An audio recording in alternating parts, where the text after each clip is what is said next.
Oke, hai pemirsa, jumpa kembali seperti biasa ya di channel YouTube Nia Supriyati. Oke, kita sharing hari ini pemirsa ya.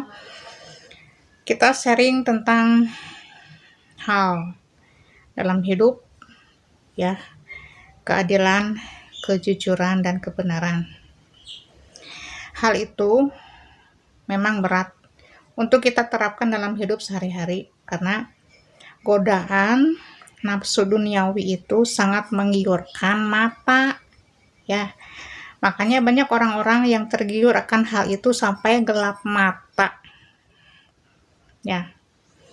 Apapun yang dilakukan tentang hal duniawi, walaupun menzolimi orang, walaupun melukai orang, walaupun mengkhianati orang yang sudah berusaha untuk selalu jujur, amanah, dan istiqomah ya, ternyata hal itu tidak berlaku untuk di zaman sekarang ya. Semuanya hanya topeng, hanya kedok. Siapa yang berbuat ya, tapi yang menanggung kesalahannya itu siapa? Makanya jangan berkuar-kuar dahulu sebelum suatu kejelasan yang pasti itu nyata. Oke. Kita sebagai manusia, perbuatan kita di dunia dari hal yang kecil sampai hal yang besar itu ada catatannya dan rasanya masing-masing ya, timbangannya masing-masing. Segala perbuatan manusia mau melukai, mau memfitnah, mau menzolimi, mau mencurangi, itu hal daripada urusan malaikat yang mencatat segala perihal perbuatan manusia, baik sesuatu hal yang sifatnya suatu kebenaran, baik yang sifatnya sesuatu hal yang keburukan ya. Makanya manis di mulut, pahit di hati, silakan aja, itu terserah masing-masing. Yang jelas semuanya sudah dicatat oleh malaikat yang mencatat semua amal-amalan setiap manusia, baik yang jelek maupun yang baik ya. Kemenangan hanya akan Allah yang menentukan. Membuka semua tabir kebenaran hanya Allah yang akan membukanya, bukan manusia ya. Makanya kalau memang takut untuk terjolimi, jangan menjolimi orang yang tidak bersalah ya. Yang hak untuk menyayangi kita secara sepenuh hati yaitu hanya Allah semata, bukan manusia, kecuali manusia yang tulus, ikhlas dan ridho. Begitu pemirsa ya. Makanya ada suatu kejanggalan dalam hati-hati orang-orang insan-insan ini penuh dengan kedengkian ya. Itu urusan mereka dengan yang maha kuasa. Mau benci silakan, mau dengki silakan, mau munafik silakan. Sesuai selera masing-masing. Ibaratnya kita mencicipi makanan dari selera A sampai Z, itu semuanya Anda kunyah sendiri, Anda telan, Anda masukkan ke dalam perut sendiri, lalu kebuang melewati saluran punten ya, pembuangan kotoran ini mau dibuang kemana? Yang berbuat siapa? Yang melakukan siapa? Jangan kotoran itu dilemparkan kepada orang yang sudah berusaha untuk jujur. Begitu pemirsa ya. Makanya dalam hidup hati-hati ya. Mau berapapun uang nominal, mau kecil mau besar, itu ada sangkut pautnya dengan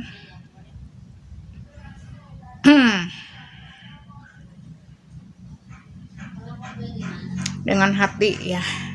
Siapapun hati yang berdusta, yang berbohong, jangan mengelak atas semua perbuatan sendiri begitu aja ya.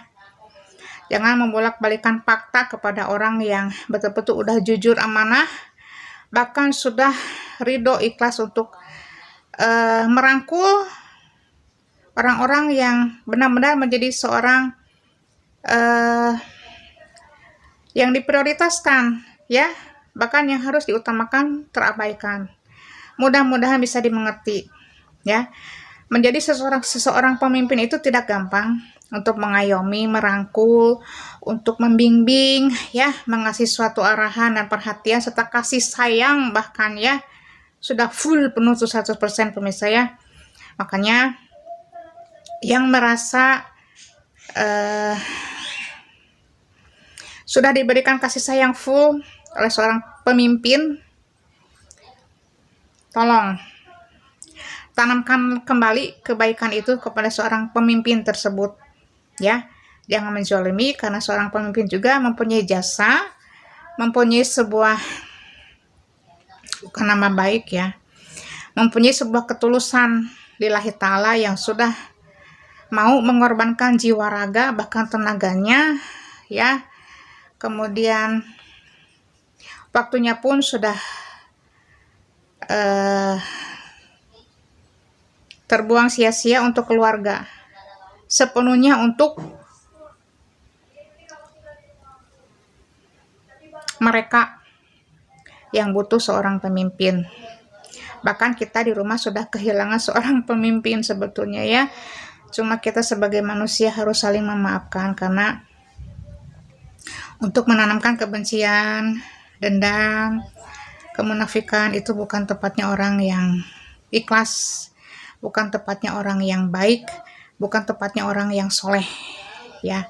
Ingat, seseorang yang mempunyai jasa, hargailah. Kenapa? Sudah mengorbankan segalanya untuk orang-orang yang disayangi. Sadarilah, dan kembali secara amanah, ya. Kemudian saling memaafkan bila memang ada suatu kesalahan yang harus dimaafkan, karena menjadi seorang pemimpin juga nggak gampang, harus mengayomi mereka semuanya, ya, dengan penuh rasa tanggung jawab. Walaupun lelah capek tidak dirasa, ya. Makanya untuk memutarbalikkan fakta secara gamblang begitu, mungkin Allah lebih tahu, begitu aja. Banyak kok kasus yang seperti ini yang tidak memakan uang tersebut, kemudian yang dipenjara, kemudian yang tidak korupsi juga, yang memakan uang itu siapa? Orang lain. Tapi yang menjadi kambing hitamnya yang tidak bersalah, yang tidak memegang dan tidak memakan uang tersebut. Akhirnya apa? Masuk bui. Banyak kasus yang seperti itu. Bukan 1-2 orang, banyak. Bahkan yang sudah merasa terzalimi itu menjadi korban daripada bulan-bulanan mereka yang sudah berbuat suatu kesalahan di balik semua kejujuran dan kebenaran. Oke, sekian dan terima kasih.